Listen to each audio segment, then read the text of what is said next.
नाम जपना प्रारंभ करते हैं तो नाम पहले वाणी में, जिह्वा में होता है।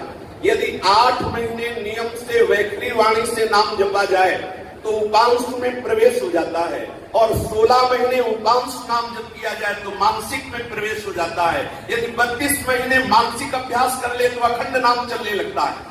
अखंड नाम निरंतर स्वाभाविक से चलने लगता है।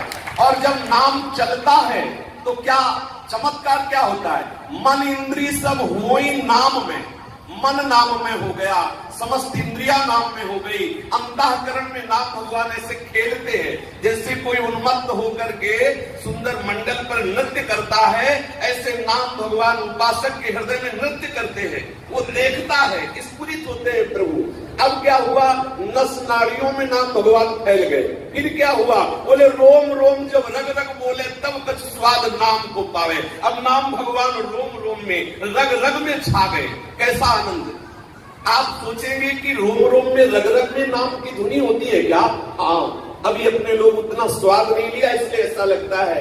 देखो, ऐसा हम महापुरुषों के मुख से सुनते हैं। एक बार श्री तुकाराम जी की पत्नी ने कहा कि तुम चाहते हो और नाम कीर्तन करते हो, हम प्रसाद बना के ढूंढती रहती हैं, आप कहाँ मिलोगे, किस दिशा में मिलोगे, आप हमें संकेत बता दो। बोले चौराहे पे कान रख के सुनना, जिधर से विट्ठल विट्ठल की धुनी आवे उधर हम होंगे। अब आप विश्वास करो, नाम जापक के जहाँ चरण पड़ जाते हैं वहां की भूमि विट्ठल विट्ठल जपती है। श्री कबीरदास जी महाराज दर्शन करने जा रहे थे नामदेव महाराज जी के, तो वहां कुछ सखियां आपस में झगड़ा कर रही थी।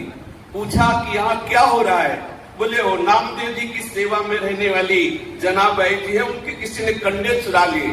तो बाई जी से कंडे चुराने वाली कह रही थी ये मेरे कंडे। बाई जी ने कहा मेरे कंडे। झगड़े में हुआ कि तुम्हारे कंडे की पहचान क्या? बोले कंडा को कान में लगा के सुनो, वो बोलेगा विट्ठल विट्ठल विट्ठल। जिसे नाम जापक छू लेता है उससे नाम प्रकट हो जाता है। श्री और चोखा मेला जी दीवाल बनाते समय भगवत लीला ऐसी हुई कि उनका शरीर दब गया। बोले इनकी हड्डियों का पता कैसे लगाए? बोले कान में हड्डी लगाओ, बोलेगा। वो हड्डी बोलेगी विट्ठल विट्ठल विट्ठल। ये हुआ रोम रोम रग रग में नाम भगवान विराजमान हो गए। अब और चमत्कार क्या हुआ? बोले नाम भगवान जब विराजमान हुए तो श्रीधाम उसके हृदय में उतर गया। नाम के प्रभाव से तन में ही धाम का प्रादुर्भाव हो गया। श्री वृंदावन धाम या जो भी आप अपने आराध्य देव की आराधना में चित्त जोड़े हुए हैं, उनका वो निज लीला स्थल उसका हृदय बन गया। धाम भगवान हृदय में प्रकट हो गए और प्रियालाल की रसमयी लीला का प्रादुर्भाव हो गया।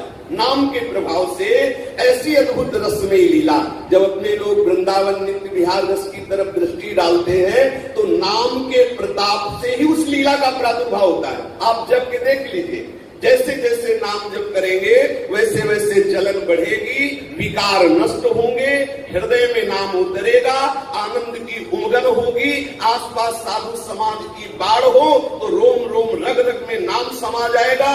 नाम के प्रताप से हृदय में धाम प्रकाशित होगा और धाम में दिव्य लीला का दर्शन होगा।